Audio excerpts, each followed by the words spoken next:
नमस्कार दर्शक बंधु जय जगन्नाथ।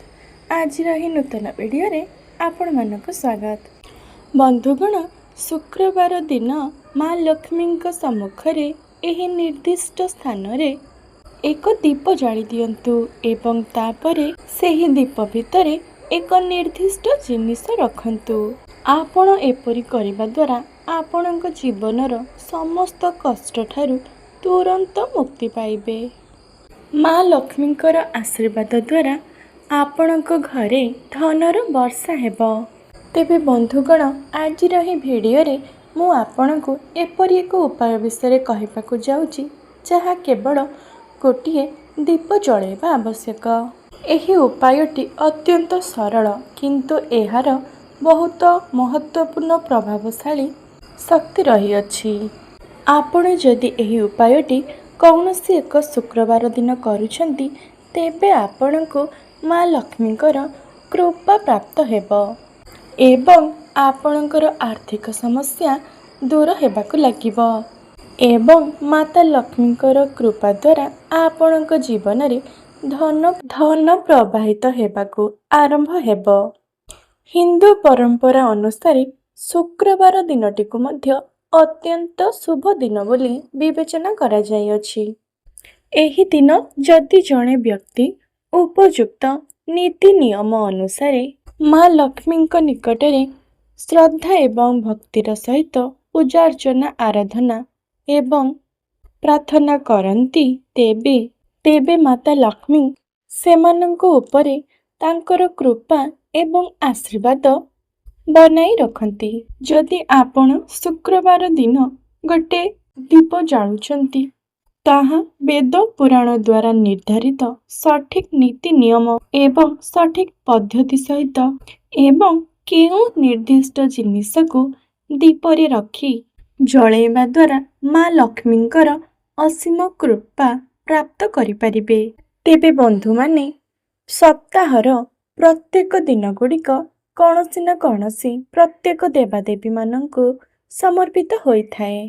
जदि कौनसी व्यक्ति शुक्रवार दिन माँ लक्ष्मींक आगरे दीप जाली माँ लक्ष्मींकर बीज मंत्र जप करती तेबे विश्वास करा जाए जे एही कार्यटी माता लक्ष्मी को अत्यंत प्रसन्न करिथाए एवं सेही व्यक्ति को माता लक्ष्मी परम कृपा एवं आशीर्वाद प्रदान करिथांती।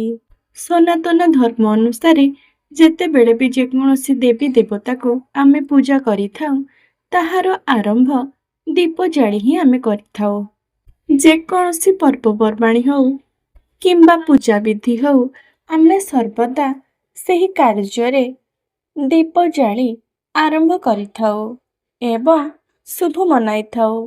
विश्वास करा जाए जेकोसी देवी देवता पूजारे जदि दीप न जला जाए तेबे सेही पूजा संपूर्ण भावरे संपन्न बोली धरा जाए नहीं।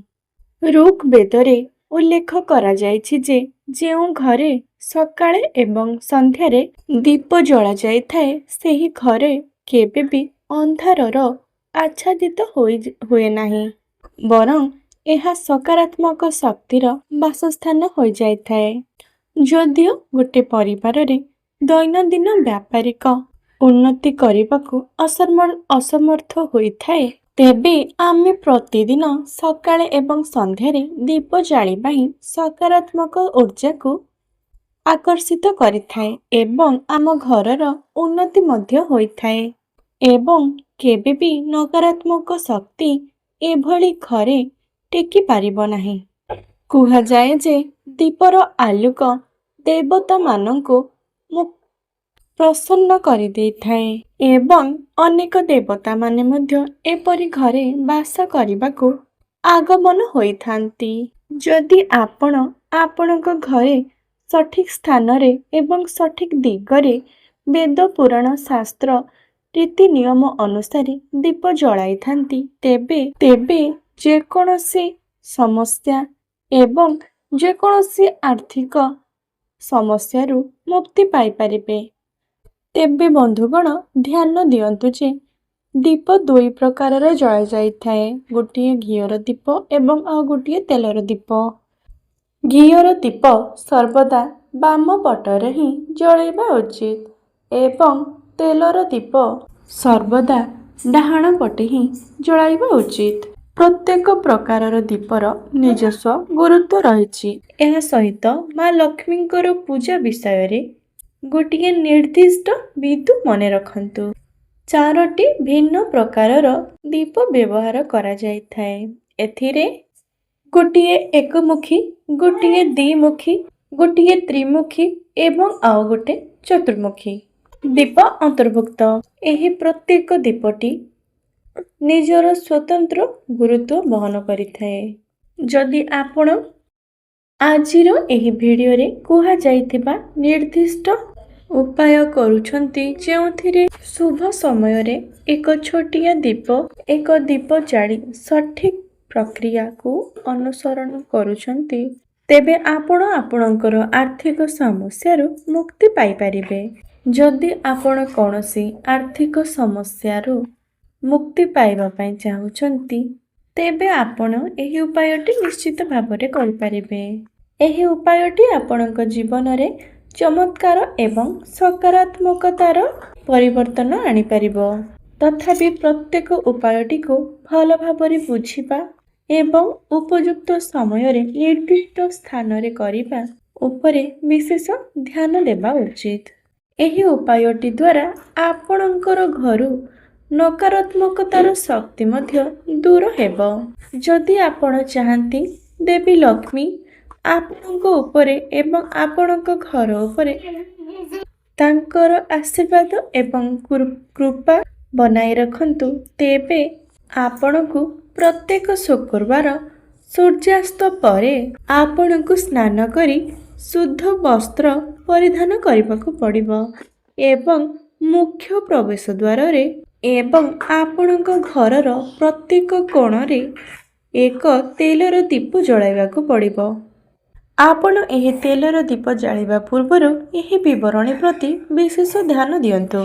ଆପଣଙ୍କର ଡାହାଣ ହାତରେ ହିଁ ପ୍ରତ୍ୟେକ ଦୀପ ଜଳାଇବା ଏବଂ ଦୀପରେ ଗୋଟିଏ ଲେଖାଏଁ ଲବଙ୍ଗ ପକାଇବାକୁ ଭୁଲନ୍ତୁ ନାହିଁ ଏବଂ ଆପଣ ତା ପୂର୍ବରୁ ଜୟ ମାତା ଲକ୍ଷ୍ମୀ ଏହି ମନ୍ତ୍ରଟି ଉଚ୍ଚାରଣ କରନ୍ତୁ।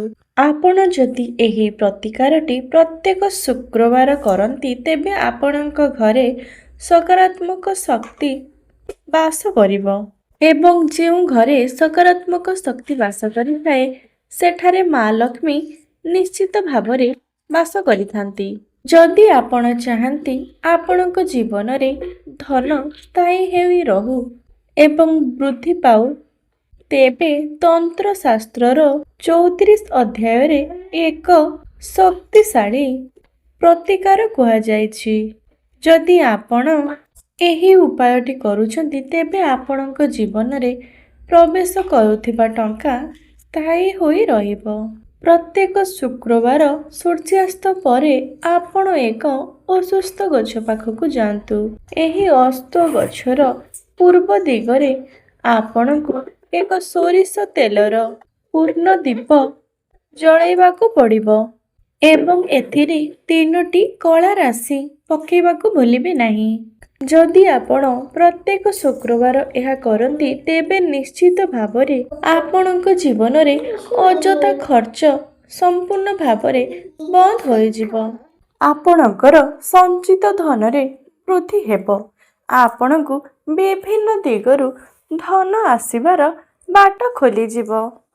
ଅଶ୍ୱତ୍ଥ ଗଛକୁ ଏକ ଦିବ୍ୟ ଗଛ ରୂପେ ବିବେଚନା କରାଯାଇଅଛି ଏବଂ ଏହି ଗଛକୁ ଗଛମାନଙ୍କ ମଧ୍ୟରେ ରାଜା ବୋଲି କୁହାଯାଇଥାଏ ଏବଂ କୁହାଯାଇଛି ଯେ ଦେବୀ ଲକ୍ଷ୍ମୀ ଏବଂ ଭଗବାନ ବିଷ୍ଣୁ ଏହି ବୃକ୍ଷ ମୂଳରେ ବାସ କରିଥାନ୍ତି। ଆପଣ ଯଦି ଶୁକ୍ରବାର ଦିନ ଏହି ଉପାୟ କରନ୍ତି, ତେବେ ଆପଣଙ୍କ ଜୀବନରେ କେବେ ବି ଧନ ଜନିତ ସମସ୍ୟା ଦେଖାଦେବ ନାହିଁ। ତେବେ ବନ୍ଧୁମାନେ, ଆପଣ ଗୋଟିଏ କଥା ଜାଣି ରଖନ୍ତୁ, ଯେଉଁ ବ୍ୟକ୍ତିମାନଙ୍କ କୁଣ୍ଡଳୀରେ ଶୁକ୍ର ଗ୍ରହ ମଜବୁତ ଥାଏ, ସେମାନେ କେବେ ବି ତାଙ୍କ ଜୀବନରେ ଆର୍ଥିକ ସମସ୍ୟାର ସମ୍ମୁଖୀନ ହୁଅନ୍ତି ନାହିଁ। ଏପରି ବ୍ୟକ୍ତି ଯେକୌଣସି ବି ମଧ୍ୟ ଆର୍ଥିକ ସ୍ଥିତିର ନିଷ୍ପତ୍ତି ନେଇଥାନ୍ତି ସେମାନେ ସେଥିରେ ନିଶ୍ଚିତ ଭାବରେ ସଫଳତା ପାଇଥାନ୍ତି। ଯଦି ଆପଣମାନେ ଚାହୁଁଛନ୍ତି ଆପଣଙ୍କ କୁଣ୍ଡଳୀରେ ଶୁକ୍ର ଗ୍ରହ ମଜବୁତ ରୁହନ୍ତୁ ବୋଲି ପ୍ରତ୍ୟେକ ଶୁକ୍ରବାର ଦିନ ସକାଳୁ ଉଠି ସ୍ନାନ ନିତ୍ୟକର୍ମ ଆଦି ସାରି ଗୋଟିଏ ଲାଲ ରଙ୍ଗର ଶୁଦ୍ଧ ବସ୍ତ୍ର ପରିଧାନ କରନ୍ତୁ। କାରଣ ଲାଲ ରଙ୍ଗଟି ମାତା ଲକ୍ଷ୍ମୀଙ୍କର ଅତ୍ୟନ୍ତ ପ୍ରିୟ ହୋଇଥାଏ। ତାପରେ ଆପଣ 2ଟି ଦୀପ ନିଅନ୍ତୁ। ଗୋଟିଏ ସୋରିଷ ତେଲର ଦୀପ ଏବଂ ଅନ୍ୟଟି ଘିଅର ଦୀପ ନିଅନ୍ତୁ।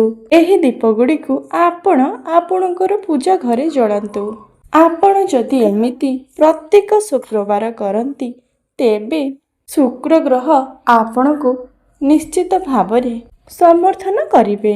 ଯଦି ଆପଣମାନେ ଚାହାନ୍ତି ନିଜ ଜୀବନରୁ ଆର୍ଥିକ ସ୍ଥିତିରୁ ମୁକ୍ତି ପାଇବା ପାଇଁ ତେବେ ଆପଣଙ୍କୁ ଏହି ଉପାୟଟି କରିବାକୁ ପଡ଼ିବ। ତେବେ ବନ୍ଧୁଗଣ ମନେ ରଖନ୍ତୁ ଯେ ଏହି ଶୁକ୍ରବାର ଦିନ ମାତା ଲକ୍ଷ୍ମୀଙ୍କର ଅଷ୍ଟ ରୂପକୁ ପୂଜା କରାଯାଇଥାଏ। ଆପଣ ପ୍ରତ୍ୟେକ ଶୁକ୍ରବାର ସୂର୍ଯ୍ୟାସ୍ତ ପରେ ସ୍ନାନ କରି ଗୋଟିଏ ଲାଲ ରଙ୍ଗର ଶୁଦ୍ଧ ବସ୍ତ୍ରକୁ ପରିଧାନ କରି ଗୋଟିଏ ଥାଳି ନିଅନ୍ତୁ ଏବଂ ଏଥିରେ 8ଟି ଦୀପ ରଖନ୍ତୁ। ବିଶେଷ କରି ଶୁଦ୍ଧ ଘିଅରେ ଭର୍ତ୍ତି 8ଟି ଦୀପ ନିଅନ୍ତୁ। କାରଣ ଏହି ଦିନ ଆପଣ ମାଙ୍କର 8ଟି ରୂପକୁ ପୂଜା କରିବାକୁ ପ୍ରସ୍ତୁତ ହେଉଛନ୍ତି। ସେଥିପାଇଁ ଆପଣଙ୍କୁ 8ଟି ଦୀପ ଜଳାଇବାକୁ ପଡ଼ିବ। ଆପଣ ଆପଣଙ୍କ ଘରେ ଥିବା ଲକ୍ଷ୍ମୀ ମାଙ୍କ ପ୍ରତିମା ଆଗରେ କିମ୍ବା ପାଖରେ ଥିବା କୌଣସି ଲକ୍ଷ୍ମୀ ମନ୍ଦିରକୁ ଯାଇ ଏହା ମଧ୍ୟ କରିପାରିବେ ଏବଂ ଏହାପରେ ମାଙ୍କୁ ଆପଣ ପ୍ରାର୍ଥନା କରି ମାତା ଲକ୍ଷ୍ମୀଙ୍କର ବୀଜ ମନ୍ତ୍ରକୁ ଜପ କରିବାକୁ ପଡ଼ିବ। ଆପଣ ଏମିତି ପ୍ରତ୍ୟେକ ଶୁକ୍ରବାର କରନ୍ତୁ। ଆପଣ ଏମିତି କଲେ ମାତା ଲକ୍ଷ୍ମୀଙ୍କର ଆଶୀର୍ବାଦ ଏବଂ କୃପା ଆପଣଙ୍କୁ ପ୍ରଦାନ ହେବ। ଏହା ଏକ ଶକ୍ତିଶାଳୀ ଉପାୟ ଯାହାକି ତନ୍ତ୍ରଶାସ୍ତ୍ରର 51 ଅଧ୍ୟାୟରେ ଉଲ୍ଲେଖ କରାଯାଇଛି। ତେବେ ବନ୍ଧୁଗଣ ଆପଣମାନେ ଏହି ସହଜ ଉପାୟ ଗୁଡ଼ିକ ନିଶ୍ଚିତ ଭାବରେ ପାଳନ କରନ୍ତୁ। ତେବେ ବିଶେଷ କରି ମନେ ରଖନ୍ତୁ ଯେ ଏହା କରିବା ବେଳେ ଆପଣଙ୍କ ମନରେ ସମ୍ପୂର୍ଣ୍ଣ ଭାବରେ ଶ୍ରଦ୍ଧା ଏବଂ ଭକ୍ତି ରହିବା ନିହାତି ଆବଶ୍ୟକ। କାରଣ ବିନା ଶ୍ରଦ୍ଧା ବିନା ଭକ୍ତିରେ କୌଣସି ଫଳ କାହାକୁ ବି ମିଳିନଥାଏ। ଆପଣ ଯଦି ଶ୍ରଦ୍ଧା ଏବଂ ଭକ୍ତିର ସହିତ କୌଣସି ବି ଉପାୟ କରୁଛନ୍ତି ତେବେ ଏହା ଆପଣଙ୍କୁ ଶୀଘ୍ର ହିଁ ଶୁଭ ଫଳ ପ୍ରଦାନ କରିଥାଏ। ତେବେ ବନ୍ଧୁଗଣ ଆପଣମାନଙ୍କୁ ଯଦି ଏହି ଭିଡ଼ିଓଟି ଭଲ ଲାଗିଥାଏ ତେବେ ଭିଡ଼ିଓଟିକୁ ଲାଇକ୍ କରି ଏହି ଚ୍ୟାନେଲକୁ ସବସ୍କ୍ରାଇବ୍ କରିଦିଅନ୍ତୁ ଏବଂ ପାଖରେ ଥିବା ବେଲ୍ ଆଇକନ୍କୁ ମଧ୍ୟ ପ୍ରେସ୍ କରିଦିଅନ୍ତୁ ଏବଂ ଭକ୍ତି ଓ ଶ୍ରଦ୍ଧାର ସହିତ ଜୟ ମା ଲକ୍ଷ୍ମୀ କମେଣ୍ଟ ବକ୍ସରେ ନିଶ୍ଚୟ ଲେଖନ୍ତୁ। ଧନ୍ୟବାଦ।